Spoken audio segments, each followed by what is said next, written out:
Pensem comigo.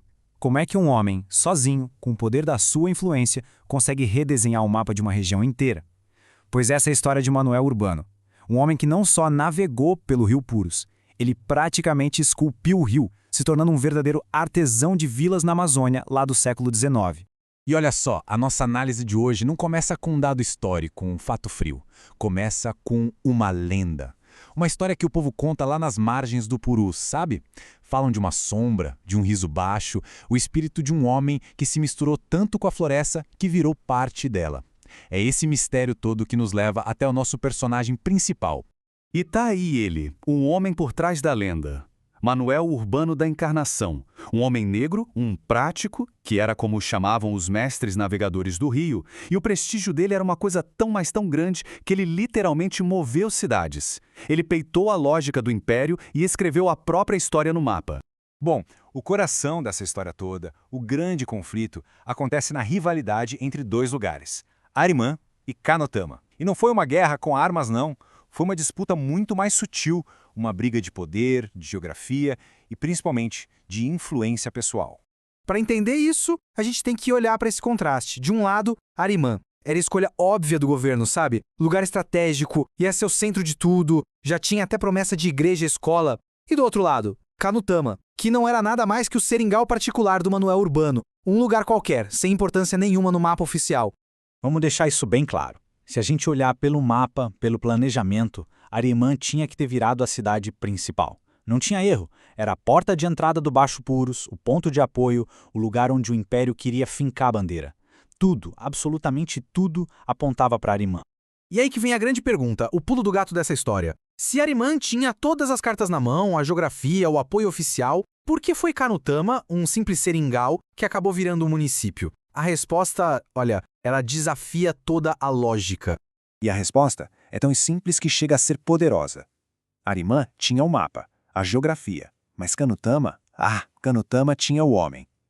A vitória de Canutama é a prova de que, naquela Amazônia do século XIX, o poder e o respeito que uma pessoa inspirava podiam ser mais fortes que qualquer decreto do governo ou linha desenhada no mapa.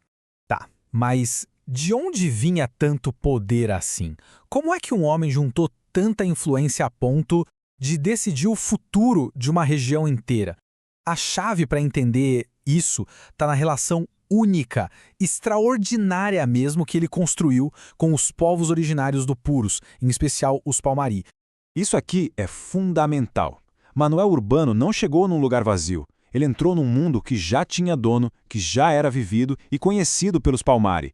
Eles eram os verdadeiros mestres do rio. O grande lance do Urbano não foi conquistar na força, mas sim conversar, negociar e ganhar o respeito deles. E para a gente ter uma noção do tamanho dessa influência, em 1854, ele conseguiu juntar mais ou menos 600 indígenas Palmari para fazer um roçado gigante, um projeto coletivo. E o detalhe mais importante, ele fez isso sem dar um tiro, sem forçar ninguém. Foi tudo na base da diplomacia, da articulação. Um feito e tanto, né? E ele tinha um método, viu? Não era no improviso. Primeiro, ele ia pessoalmente até as comunidades, visitava dezenas delas, depois negociava, sentava para conversar, construía confiança. Aí ele convencia as lideranças de que se juntar em aldeias maiores era a melhor chance de sobreviver ao avanço dos serinjalistas. E por fim, ele organizava o trabalho prático, botava a mão na massa junto. Era um articulador social completo. Mas a sabedoria do Manuel Urbano não estava só na política, na diplomacia. O próprio jeito dele de viver mostrava que ele entendia a Amazônia como ninguém. Ele não via o rio como um inimigo que precisava ser domado, mas como uma força da natureza com a qual se devia viver em sintonia.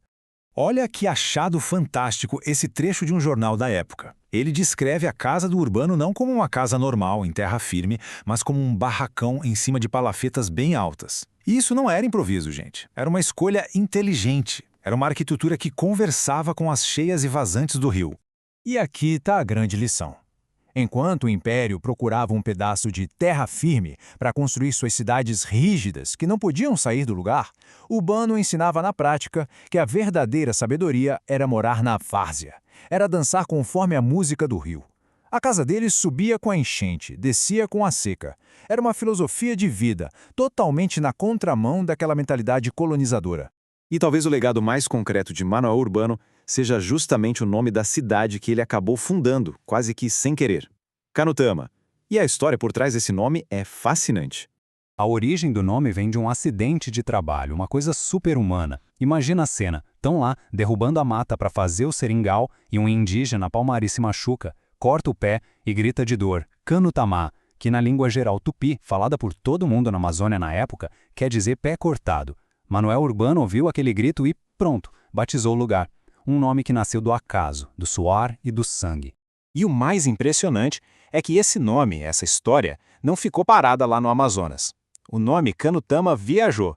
Foi levado pela família do Urbano por trabalhadores e hoje tem bairro no Pará, engenho em Pernambuco, ruas em São Paulo e no Rio, até outros seringais no Acre com esse nome. O lugar virou uma ideia que foi se espalhando com as pessoas. No fim das contas, a história de Manuel Urbano é sobre isso. É sobre como a memória de uma pessoa pode ser tão forte, mas tão forte, que ela se transforma em território. O respeito que ele tinha, as decisões que ele tomou, até os acidentes que aconteceram perto dele, tudo isso ficou marcado para sempre na geografia do Brasil. Ele não só morou na terra, ele virou a própria terra. E a gente termina com esse eco: Arimã, Canutama, Canutama, Arimã. É quase um verso que mostra como a história e o poder são fluidos. Arimã era a escolha da lógica. Canutama foi a escolha do homem. Uma dança constante, igualzinha às águas do Rio Purus, que está sempre ali para nos lembrar que a geografia, no fim, muitas vezes é desenhada por pessoas e não por mapas.